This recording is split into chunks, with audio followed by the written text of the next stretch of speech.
কাঁধে ব্যাগ, হাতে ঔষধপত্র, সঙ্গে আবার অসুস্থ মানুষও। একটা হোটেলের দরজায় যাচ্ছেন, জায়গা নেই।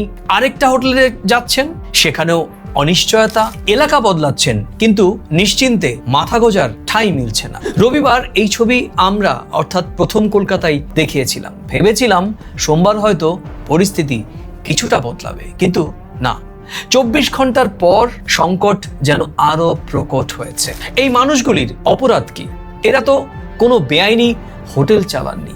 কেউ চিকিৎসা করাতে কলকাতা এসেছেন, কেউ রোগী নিয়ে এসেছেন, কেউ বৈধ ভিসা পাসপোর্ট নিয়ে সাধারণ পর্যটক হিসেবে কলকাতার মাটিতে পা রেখেছেন। তাহলে হোটেলের বিরুদ্ধে প্রশাসনের ব্যবস্থা নেওয়ার মূল্য এরা কেন দেবেন? আর ঠিক এই সময়ে ঢাকায় ভারতের হাই কমিশনার দীনেশ ত্রিবেদী বলছেন, কেউ বড় নয়, কেউ ছোট নয়, আমরা সবাই সমান। রাজনীতি নিজের পথে চলুক, ব্যবসা বাণিজ্য এগিয়ে যাক। অর্থনীতি এগোলে রাজনীতিও তার পেছনে ছুটবে। অর্থনীতি রাজনীতি থেকে আগে চলে যায়, তখন রাজনীতি ওর পেছনে পেছনে যায়। কথাটি খুবই গুরুত্বপূর্ণ, কিন্তু সেই কথার সঙ্গে কলকাতার এই ছবিটা মিলছে তো? আজ 3টি প্রশ্নের উত্তর খুঁজে আনার চেষ্টা করব প্রিয় দর্শক। সেগুলো কি? বাংলাদেশি পর্যটকদের এই দুর্ভোগের দায় কে নেবে? অগ্নি নিরাপত্তার জন্য অভিযান অবশ্যই দরকার, কিন্তু বিকল্প ব্যবস্থা সেটা কোথায়? আর ভারত বাংলাদেশ সম্পর্কের ভিত্তি যদি সত্যি মানুষে মানুষে যোগাযোগ হয়, তাহলে বিপদের দিনে সেই সম্পর্কের ছাপটা কোথায়? শেষের প্রশ্নটা মনে রাখবেন, কারণ আলোচনার শেষে ঢাকার একটা বক্তব্য আর কলকাতার একটা ছবি পাশাপাশি রাখার চেষ্টা করব। তারপর বিচারটা আপনারাই করবেন। প্রিয় দর্শক, আপনারা দেখছেন প্রথম কলকাতা। প্রথম কলকাতার বিশ্লেষণ ভিত্তিক অনুষ্ঠান, প্রাসঙ্গিক প্রসঙ্গে প্রতিদিনকার মতো আমি সুব্রত আচার্য। চলুন তাহলে আজকের বিশ্লেষণ শুরু করা যাক।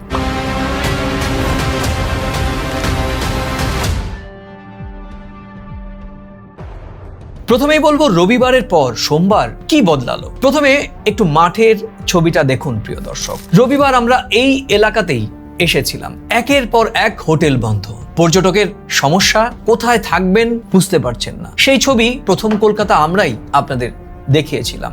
একটা দিন পেরিয়েছে, আমরা সোমবার আবারও এলাম, কিন্তু ছবিটা একেবারে বদলায়নি, বরং সমস্যাটা আরো চোখে পড়েছে। বাংলাদেশি পর্যটকেরা লাগেজ নিয়ে এক হোটেল থেকে অন্য হোটেলে যাচ্ছেন, কেউ এই রাস্তা থেকে ছুটছেন অন্য রাস্তায়, কেউ আবার গোটা এলাকাই বদলে ফেলেছেন। কারো সঙ্গে ওষুধ, কারো সঙ্গে অসুস্থ পরিজন, চোখে মুখে উদ্বেগ, কথায় ক্ষোভ। এবার তাদেরই একজনের কথা শোনাবো। আমরা এসে একটা হোটেলে উঠলাম, ওঠার পরে আমরা হাসপাতালে গেলাম, হাসপাতাল থেকে হোটেলে আসলাম, হোটেলে আসার পর বলতেছে যে আপনাকে হোটেলটা ছেড়ে দিতে হবে। কি প্রবলেম আছে? বললো যে এটা যেহেতু একটা আগুন লেগেছে, এই ধরনের বিভিন্ন সমস্যার কারণে এটা ছেড়ে দিতে হবে। ছেড়ে দিতে হবে বা এই সরকারের যে নিয়ম শৃঙ্খলা আছে, নিয়মের মধ্যেই সবকিছু থাকবে, কিন্তু আমাদের যে অ্যাপ্লিকেশনটা হলো যে আমি এই পর্যন্ত 3টা রুম 3টা হোটেল চেঞ্জ করেছি। 3টা হোটেল চেঞ্জ করতে গিয়ে আমার যে প্রবলেমটা হয়েছে, বারংবার আমাকে এই লাগেজ টাগেজ নিয়ে এক হোটেল থেকে আরেক হোটেলে যেতে হয়েছে, আরেক হোটেল থেকে আরেক হোটেলে যেতেছে, এবং হোটেল পাওয়ার জন্য আমাকে না হলেও 15 থেকে 20টা হোটেল ঘুরতে হচ্ছে।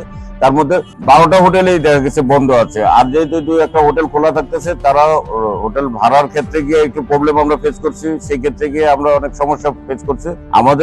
আমার যেটা উচিত সেটা হলো যে আমার জ্ঞানে যেটা মনে হয় যে হোটেল মালিককে, আমরা যারা আছে হোটেল মালিককে যদি একটা সময় দিত, তো অন্তত পক্ষে আমরা যারা মেডিকেল ভিসায় আসছি আমাদেরকে এই হেরাসটা হতে হতো না। এটা হলো যে আমার মেন অ্যাপ্লিকেশন। তারা যদি একটা সময় দিয়ে দিত হোটেল মালিকদেরকে, এই সময়ের মধ্যে জিনিসটা কি দাঁড়িয়েছে, আমি আসলাম রাত্র 10টা বাজে, ভাই সকালবেলা আপনাকে হোটেলটা ছেড়ে দিতে হবে। এরপরে আমি আজকে হাসপাতালের থেকে এইমাত্র আসলাম। হাসপাতালে যখন আমি গেছি, আমার সাথে সঙ্গে বলতেছিলাম, গিয়ে কে আবার একটা সংবাদ শুনবো যে এখনই আবার হোটেল ছেড়ে দিতে হবে। তো আমরা যারা অসুস্থ লোক, আমরা তো এমনিতে একটু পেরেশানের মধ্যে থাকি, তার মধ্যে আবার একটা পেরেশান আমাদের এই যুক্ত হয়েছে এই হোটেলগুলি বন্ধ হওয়ার কারণে। শুনলেন তো, এই মানুষটির কথায় কোনো রাজনীতি নেই, আছে একটা খুব সাধারণ প্রশ্ন, আমি কোথায় থাকব?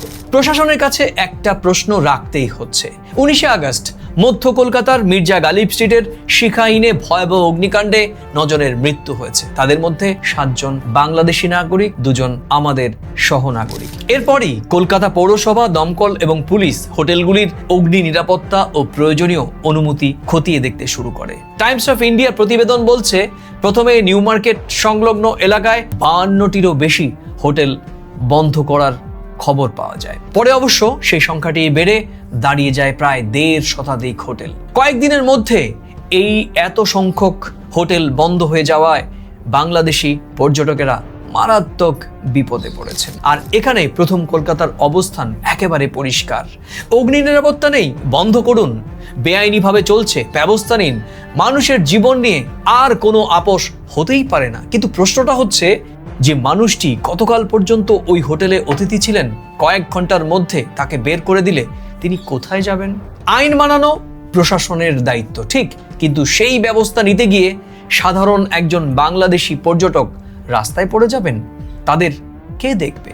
রবিবার গেল, সোমবারও আমরা মাঠে ঘুরলাম, কিন্তু আমাদের ক্যামেরায় এমন কোনো সংগঠিত সহযোগিতার ছবি ধরা পড়েনি যে বিপদে পড়া এই বাংলাদেশি পর্যটকদের গিয়ে জানাতে পারেন কোন হোটেল খোলা রয়েছে, কোথায় ঘর আছে, কোন হোটেলটি নিরাপদ, কোথায় গেলে একজন অসুস্থ মানুষকে নিয়ে আজকের রাতটা অন্তত নিশ্চিন্তে আপনি থাকতে পারবেন। এই ব্যবস্থাটা এত কঠিন কেন?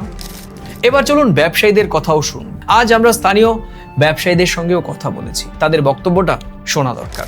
অনেক প্রবলেম হচ্ছে, গেস্ট যে আসছে ওনার জন্য অনেক প্রবলেম হয়ে যাচ্ছে, ও কোথায় দাঁড়াবে, ও চিন্তা ভাবনা করছে। কিন্তু আপনার দেখেন আজকে সকালে একটা দুর্ঘটনা হয়ে গেছে, এয়ারপোর্টের কাছে একটা শোরুম, গাড়ি শোরুম ছিল, ওইখানে 30টা গাড়ি পুরো ভেঙে গেছে, জ্বলে গেছে, আগ লাগিয়ে গেছে। তো কি পুরো কলকাতা শোরুম বন্ধ হয়ে যাবে? আর এরকম করলে হয় নাকি? কালকে যদি কোনো গভর্নমেন্টের বিল্ডিং এ আগ লাগবে তাহলে পুরো গভর্নমেন্ট বিল্ডিং বন্ধ করে দিবেন, পুরো অফিস বন্ধ হয়ে যাবে? এরকম হয় নাকি? দুর্ঘটনা তো হতে পারে।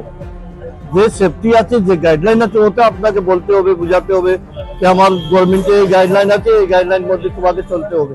যে গাইডলাইন ফুল করবে ও চলবে, যে না গাইডলাইন করতে পারবে ও বন্ধ হয়ে যাবে।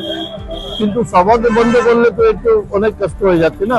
দেখুন প্রিয় দর্শক, এই এলাকায় বছরের পর বছর বাংলাদেশি পর্যটকদের ঘিরে একটা গোটা অর্থনীতি তৈরি হয়েছে। হোটেল, রেস্তোরাঁ, মানি এক্সচেঞ্জ, ট্রাভেল এজেন্সি, দোকানপাট, বাংলাদেশি পর্যটক এসেছেন, ব্যবসা হয়েছে। তাহলে আজ তারা বিপদে পড়লে ব্যবসায়ী সমাজের কি কোনো দায়িত্ব নেই?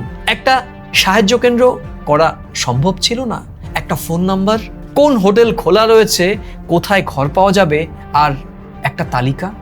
অন্তত রোগী নিয়ে আসা পরিবারগুলোকে সঠিক জায়গায় পৌঁছে দেওয়ার ব্যবস্থা করা যেত না? কারণ সম্পর্ক শুধু ব্যবসার সময় হলে চলবে না প্রিয় দর্শক, বিপদের সময়ই আসল পরীক্ষা হয় সম্পর্ক। এবার কলকাতা থেকে একটু ঢাকায় যাই, কারণ এখানেই আজকের ঘটনার মূল মাত্রা যোগ হচ্ছে। সোমবার ঢাকায় বাংলাদেশের বাণিজ্যমন্ত্রী খন্দকার আব্দুল মুক্তাদিরের সঙ্গে বৈঠক করেছেন ভারতে হাই কমিশনার দীনেশ ত্রিবেদী।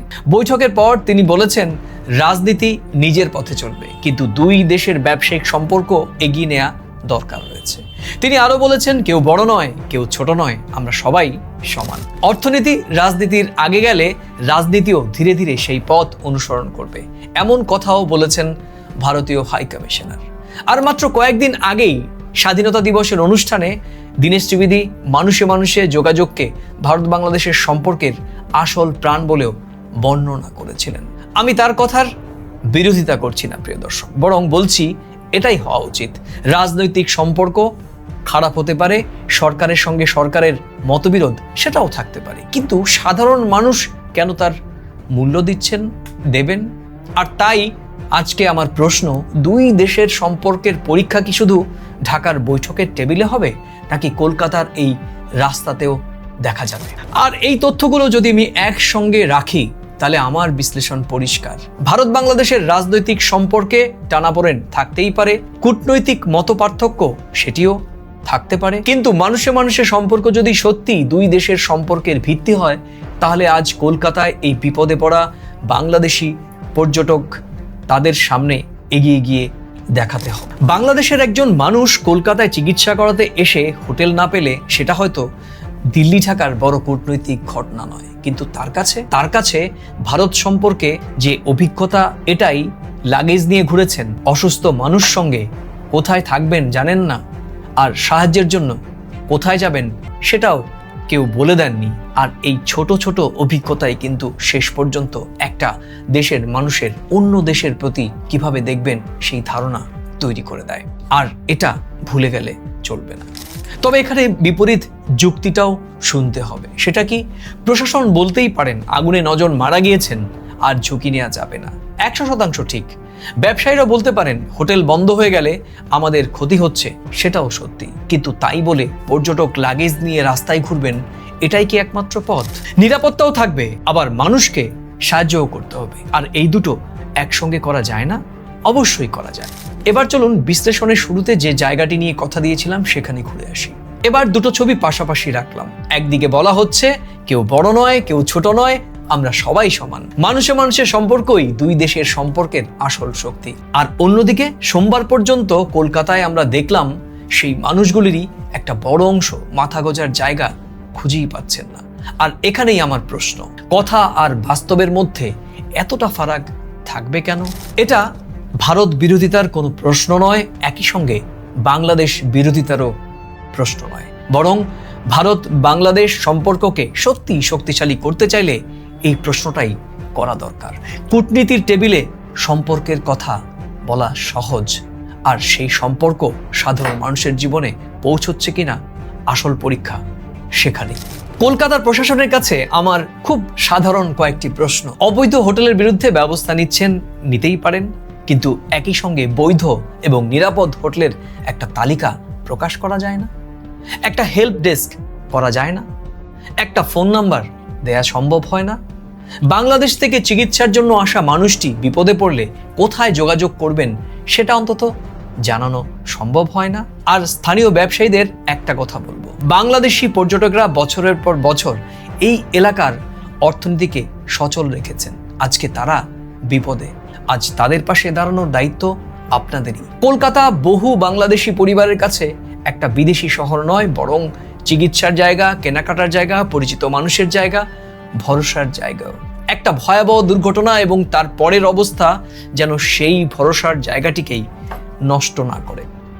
এখন নজর রাখতে হবে প্রশাসন কোনো সাহায্য কেন্দ্র খোলে কিনা, নিরাপদ হোটেলের তালিকা প্রকাশ করে কিনা, আর মঙ্গলবার যখন আমরা আবারও এই এলাকায় আসব তখন কি মানুষকে লাগেজ নিয়ে এভাবে দৌড়তে হয় কিনা, নাকি ছবিটা বদলাবে?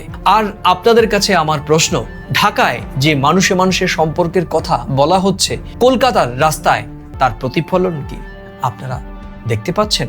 বিচার আপনাদেরই। আজকে এই পর্যন্তই, আবার দেখা হবে নতুন কোনো প্রাসঙ্গিক প্রসঙ্গের বিষয় নিয়ে। ততক্ষণ ভালো থাকুন, সুস্থ থাকুন, সবাই নিরাপদে থাকুন। আর এই বিশ্লেষণের কোন অংশের সঙ্গে আপনি সহমত, কোন অংশের সঙ্গে আপনি ভিন্নমত, বা পুরো আলোচনার সঙ্গে আপনি সহমত বা ভিন্নমত হতেই পারেন, আপনার মূল্যবান মতামত মন্তব্যের কলামে লিখে জানাতে ভুলবেন না। ভিডিওটি ভালো লাগলে নিজেদের মাঝে শেয়ার করে দেবেন।